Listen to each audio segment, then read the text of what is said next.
1/2 inch is about at the bottom line of the jar.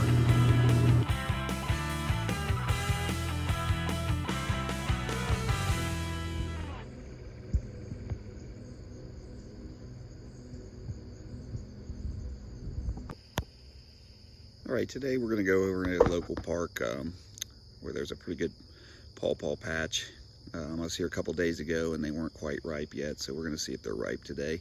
And then if we get enough, we'll probably make some pawpaw butter, and I'll show you how to do that as well. But I'll show you some of the trees and show you the pawpaws and if they're ripe or not. And we'll talk about that for a little bit. Maybe show some other things back here too. And then we'll see how it goes. All right. Okay, so the pawpaw, at least in Ohio, is pretty easy to identify. It's an understory tree, and if you can see, it has those big giant leaves. So you'll see a lot of smaller ones, growing. But as you get closer, you see how big the leaves are and how they grow off the branches. So it's kind of a thin tree. And then you'll see them kind of bunched together. Like here's some more trees right here. See the thin, but I'll show you. And then the fruit can be almost camouflaged sometimes. This just happens to be a good cluster. You'll see them sometimes like that. And that's what you're looking for.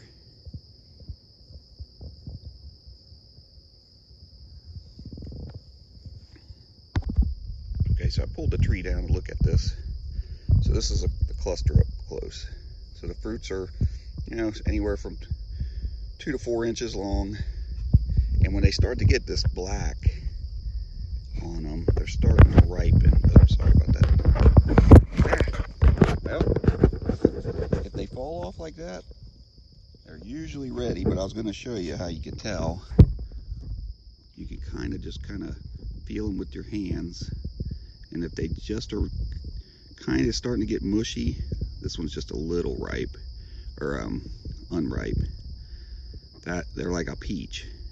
If they just push in a little bit, they're ready. So this one, you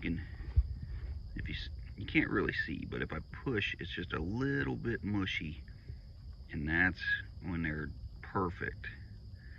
Sometimes you can let them even sit for a while, and they'll ripen up even more. So the best way to find them is, as you find these trees, is to follow the trunk up and then start following the branches out and looking under each branch. And like on this one, you can see them right there. But if you follow the other branches, you don't see any on this tree. So this one has 2 up there, and right now they're in the exact center of my screen. I'll zoom in here in a minute. I'm doing all with one hand. Okay, so here's that same branch, and we're coming out. And do you see them right there in the center? They're the dark shapes, and the center one's hanging down. So here's a close-up of the bark, because there's another tree that kind of looks similar sometimes when it first starts growing. It's a hickory nut tree. So we're looking at the bark. And then here's a close-up on the leaves. So, 1, 2, 3, 4, 5, 6, 7, 7-ish sprouting out kind of from the center. And you'll see they're like a oblong oval. And they're just like a spindly tree that's in the undergrowth. So here's a close-up of like the sun coming through, so you can kind of see the veins and stuff. Okay, now here's a similar tree, and it's a youth tree, so it's young, but it's not the same, even though it looks similar. So if we go up and look, you can see the bark. So this is like a baby shagbark hickory. And if you look, the leaves are a little bit different, and usually they're eaten up like this or have browning on them. They're not as big as the pawpaw leaves. And that it probably came from this tree over here. See, there's a shagbark from the regular size, and the similar leaves. They're just not exactly the same. They usually stretch out more over the little branch instead of up close towards the top, and they're not as long. And they're usually brownish or eaten up too, so that's the way. Sometimes you'll run into them back here and they'll look similar, but they're not pawpaws. All right, so here's our haul from today. We have to go through them and check for bug holes and dig stuff out of some of them. Like this is really super ripe. See, it's already juicing up. And some of them are just like, see, getting really mushy, but they're not totally black yet.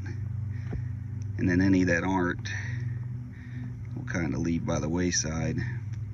But like this one, you can see it's a consistency of like banana pudding when they're ripe. Like, man, that one has a bug in it, but that's what you're looking for. So I got probably about 20 or 25. That's enough to start a batch. And I think we're gonna do apple butter.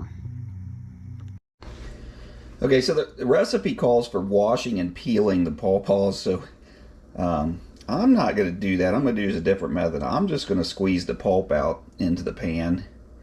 So I'm not going to separate the seeds yet because it's probably going to be easier here when we heat this up for a while, but I'm going to just squeeze as much pulp out as I can and try not to get any skin in there.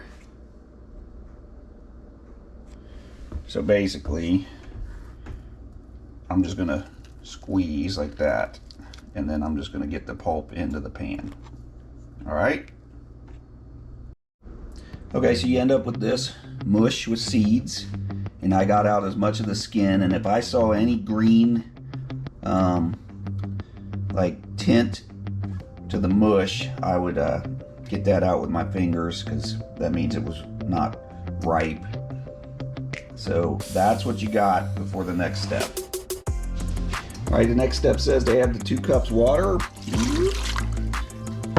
and a ½ cup lemon juice.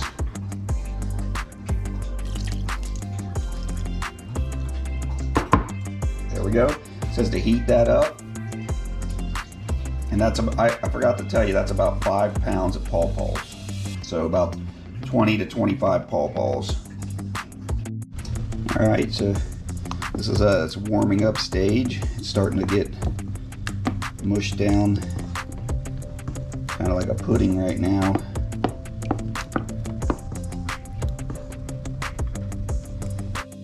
All right, so this is gonna be the messy part. I'm gonna take a scoop and I'm gonna scoop it over here into the food mill. And I used the big holes because the seeds are so big. So I want as much of that pulp going through there as I can. So basically, I'm just gonna take a big old messy scoop like that and move it over here and fill the food mill, probably 2 scoops, and then work that down. We all know how to use a food mill. We just kind of move this around. It'll take the seeds out.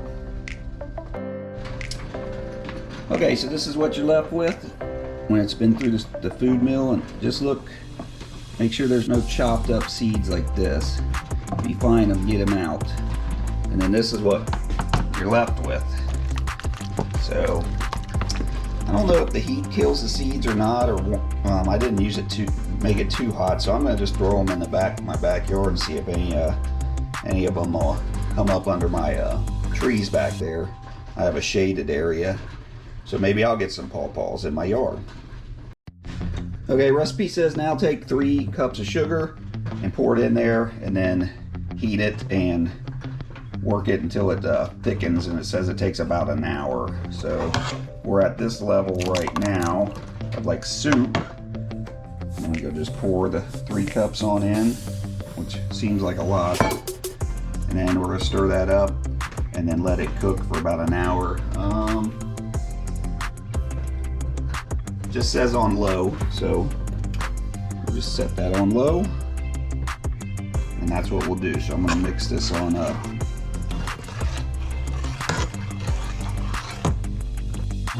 Okay, I decided to add a little bit of cinnamon, about 2 teaspoons, and do the 2 teaspoons of vanilla right at the end. So this is about what we're at right now. So kind of like an applesauce. And I'm just about ready to start putting it in the jars. I got the jars out, they've been sterilized, they're ready. And I got the lids and the rings sitting in hot water. So we're getting ready to go here. Alright, so we are gonna take scoops, fill the jars, leave a 1/2 inch headspace, clear the bubbles out, seal each jar individually. Don't do it like an assembly line, okay? So kinda basically we're doing this. A 1/2 inch is about at the bottom line of the jar.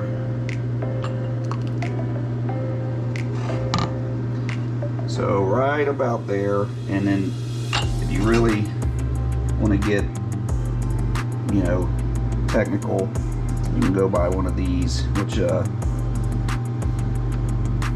that step is a 1/2 inch right there, and it'll be touching the water, or I mean the sauce. So that's exactly 1/2 inch. Let's put the lid and the ring on, and then finger tighten it. I also have a ring tightener that lets off right when it's at the right torque, so you might want to buy one of those too. Okay, I had enough for 6 jars, 1/2 pint jars. So that's the leftovers. Maybe I probably could closely fill a 4 ounce, probably not. So I got all the 6 in there. We're gonna water bath them. So once this starts boiling, we're gonna stick them in. It says about 10 to 15 minutes. I'll do 15. All right, they're done boiling, so I'm gonna let them stay in the water bath for about 5 more minutes, and then I'll take them out and put them on this rack to start cooling. All right, 6 jars of Paw Paw butter. Now we just leave them to cool for 24 hours or so, and then about an hour we should hear the lids pop, and they should be sealed. So there you go.